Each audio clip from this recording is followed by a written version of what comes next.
शांति 11 अप्रैल 2023। मीठे प्यारे बाबा के आज के मधुर महावाक्य। आज की मूली के कुछ मुख्य पॉइंट्स। आज बाबा हमें समझाते कि हम बच्चों को अपना तन मन धन सब कुछ बुद्धि से एक बाप को सरेंडर करना है।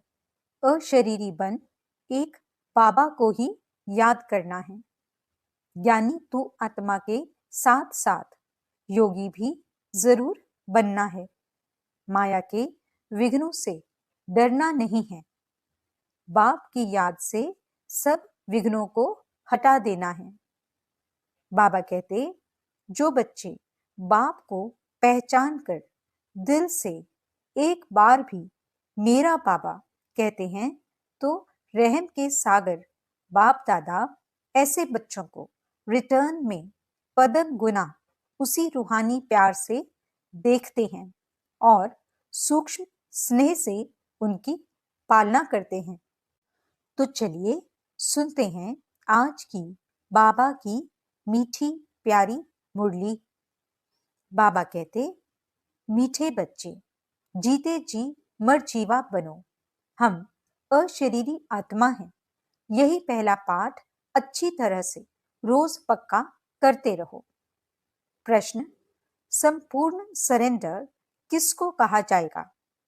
उत्तर, जो संपूर्ण सरेंडर हैं वह देही अभिमानी होंगे। यह देह भी हमारी नहीं। अभी हम नंगे बनते हैं, अर्थात तन मन धन जो कुछ है वह बाबा को अर्पण करते हैं। सब मेरा मेरा समाप्त कर पूरे ट्रस्टी होकर रहना ही संपूर्ण सरेंडर होना है।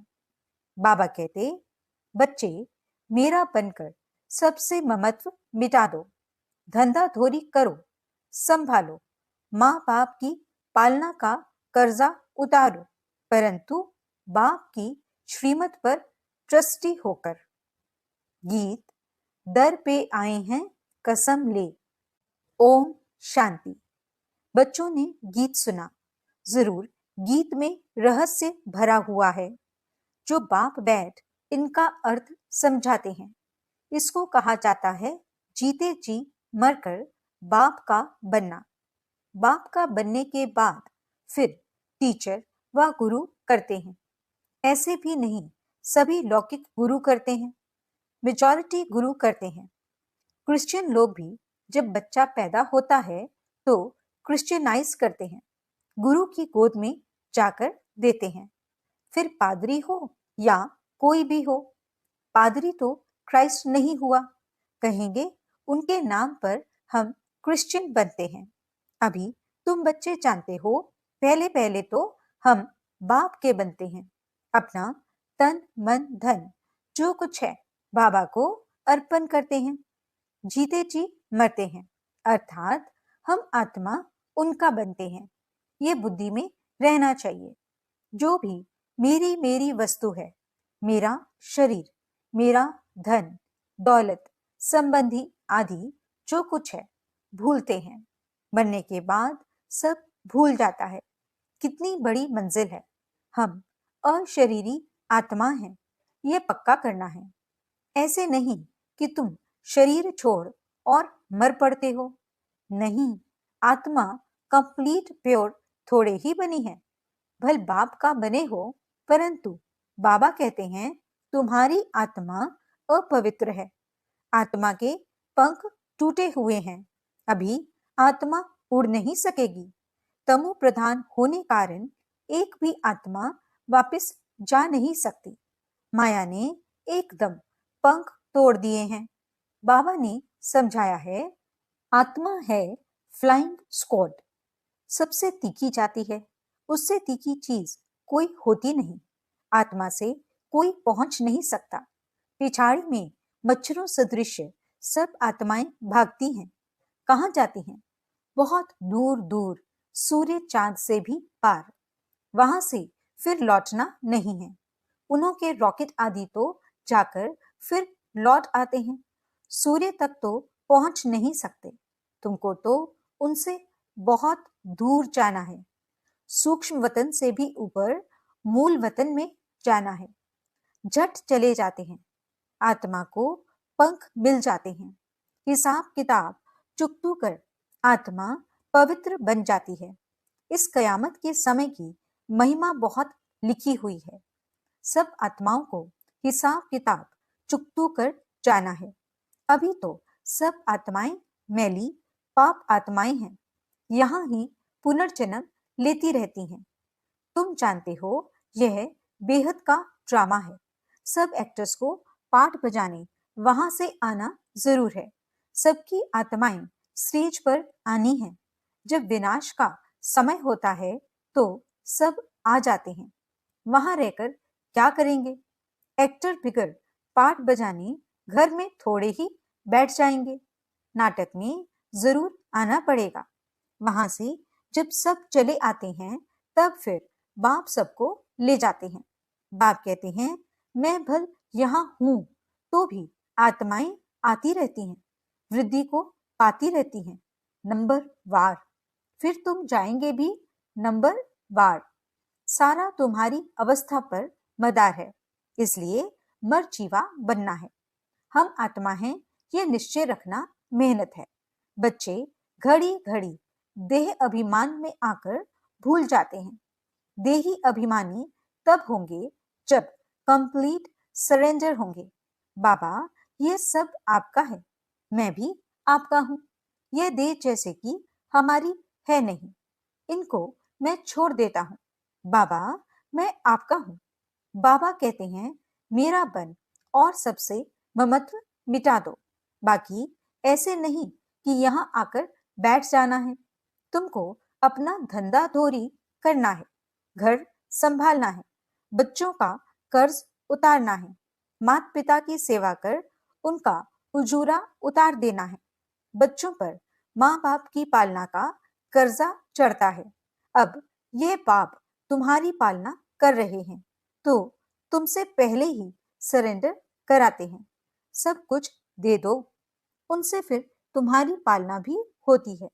यह शिव बाबा का भंडारा है। माता पिता तुम बच्चों की पालना कर रहे हैं। शुरू में जो भी आए थे सभी ने झट सरेंडर कर दिया, अपने पास कुछ नहीं रखा, सरेंडर किया। फिर उस धन से बिगड़ छुट्टी पैसा आदि किसी को दे न सके। जैसे शास्त्रों में हरिश्चंद्र की कहानी है, परंतु यथार्थ तो कुछ है नहीं। भारत बिल्कुल पवित्र था। भारतवासियों जैसा पवित्र सुखी कोई होता नहीं। भारत सबसे बड़ा तीर्थ है जहाँ पतित पावन बाप आकर सारी सृष्टि को तत्वों को भी पवित्र बनाते हैं। अभी ये तत्व आदि सब दुश्मन हैं। अर्थक्वेक होगी, तूफान लगेंगे क्योंकि तमो प्रधान है।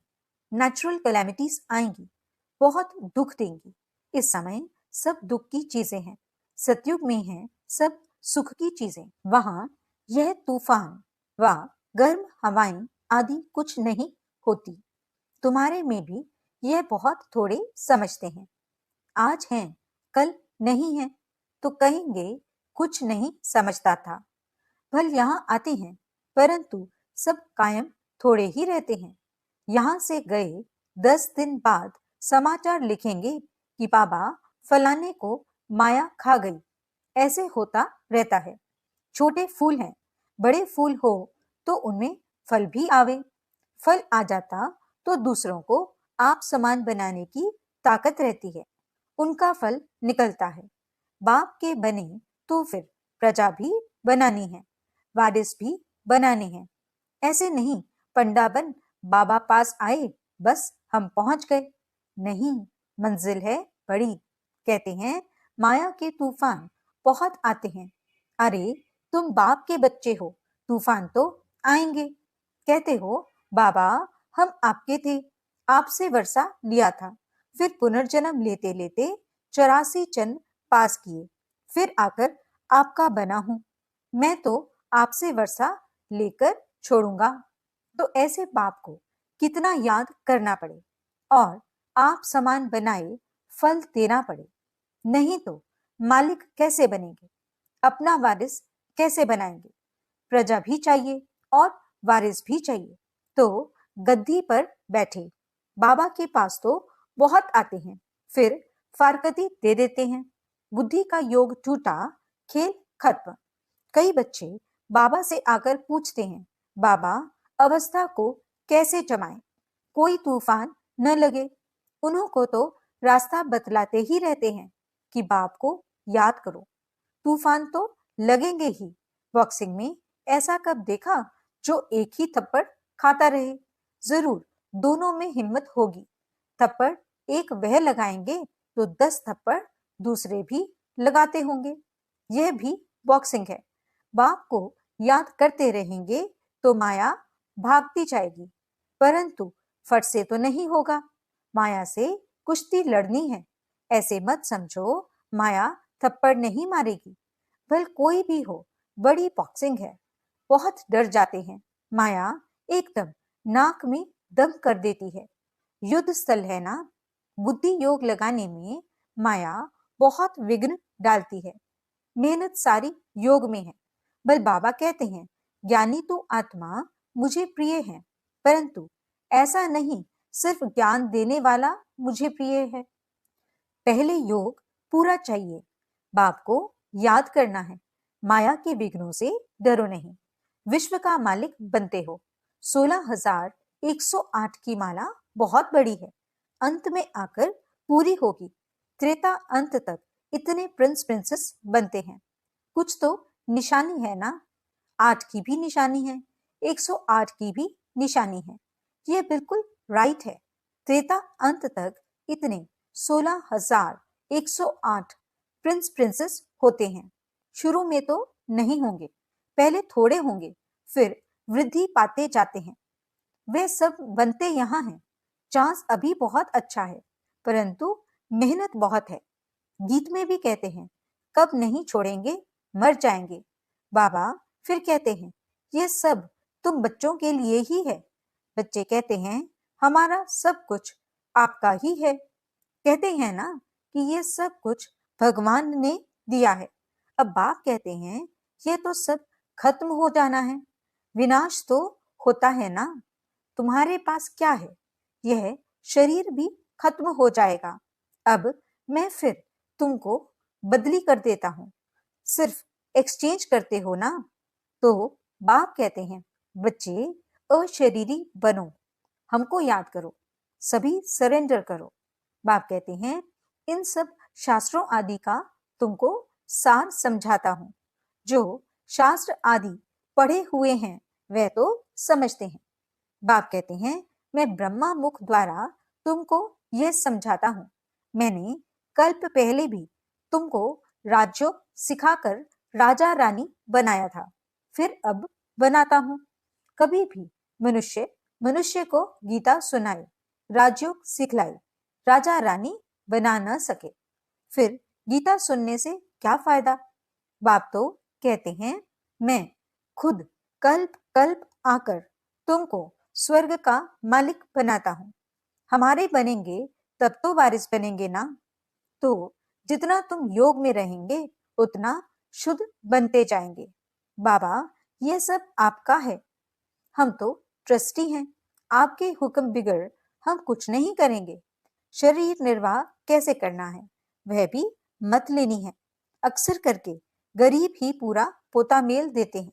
साहूकार दे न सके, सरेंडर हो नहीं सकते। कोई विरला निकलता है, जैसे कि जनक का नाम है। बाल बच्चे हैं, जॉइंट प्रॉपर्टी है तो अलग कैसे हो। साहूकार लोग प्रॉपर्टी निकालें कैसे जो सरेंडर हो। बाप है ही गरीब निवास। सबसे गरीब माताएं हैं, उनसे भी जास्ती कन्याएं गरीब हैं। कन्या को कभी वर्षे का नशा नहीं होगा। बच्चे को बाप की जागीर का नशा रहता है, तो वह सब छोड़ फिर वैकुंठ का वर्षा लेना पड़े। दान हमेशा गरीब को ही दिया जाता है। भारत है सबसे गरीब। अमेरिका बहुत साहूकार है, उनको वर्षा देते हैं क्या। भारत सबसे साहूकार था और कोई धर्म नहीं था, सिर्फ भारतवासी ही थे। एक भाषा थी, गॉड इज वन। मैं one sovereignty, one religion, one language स्थापन करता हूँ। वन ऑल माइटी गवर्नमेंट स्थापन करते हैं। वन से फिर 2, 3 होगी। अभी कितने धर्म हैं? फिर जरूर वन धर्म आना चाहिए। 5000 वर्ष की बात है। मनुष्य समझते हैं फलाना मरा स्वर्गवासी हुआ, शायद ऊपर चला गया। देलवाड़ा मंदिर में भी स्वर्ग ऊपर छत में है, तो मनुष्य मूंझ जाते हैं। वास्तव में स्वर्ग कोई ऊपर नहीं है। तुम जानते हो बाबा के पास जाना है, फिर यहाँ आकर राज्य करेंगे। ये ज्ञान बुद्धि में रहना चाहिए, जो कोई को समझा सको। कच्चे को तो माया कच्चा खा जाएगी। बाबा के पास समाचार आता है, फलाने ने एक ही ऐसा तीर मारा जो बस मैं बाबा का बन गया। शास्त्रों में लिखा हुआ है कि कुमारियों द्वारा बाण मरवाए। इसको ज्ञान बाण कहा जाता है। सिर्फ बाप की याद दिलानी है, बाकी कोई स्थूल बाण की बात नहीं है। जानते कुछ भी नहीं। मनुष्यों को जो आया सो लिख दिया। गंदगी तो बहुत है, रिद्धि सिद्धि वाले भी बहुत हो गए हैं। सच जब निकलता है तो झूठ सामना करता है। अब तुम समझते हो कि शिव बाबा है निराकार और ये ब्रह्मा है साकार। बाकी नाभि आदि की कोई बात ही नहीं है। झूठ के कारण सच को मनुष्य समझ नहीं सकते। आजकल झूठे जवाहरात भी ऐसे फर्स्ट क्लास निकले हैं जो सच छिप गया है। तुम किसको सच सुनाते हो तो जैसे मिर्ची लगती है। अरे मोस्ट बिलवेड बाप से तो वर्षा लेना है, वह फिर सर्वव्यापी कैसे होगा? सर्वव्यापी का तो कोई अर्थ ही नहीं निकलता। गॉड फादर स्वर्ग क्रिएट करते हैं तो हम स्वर्ग के मालिक होने चाहिए ना। फिर इतने कंगाल क्यों बने हैं? हम बाप के बच्चे हैं तो स्वर्ग के मालिक क्यों नहीं हैं? नर्क के मालिक कैसे बने? गॉड तो रचयिता है ही नई दुनिया का। ऐसे नहीं कि वह पुरानी दुनिया स्थापन करते हैं। बाप पुराना घर थोड़े ही बनाएंगे, तो ऐसे ऐसे ख्याल चलने चाहिए।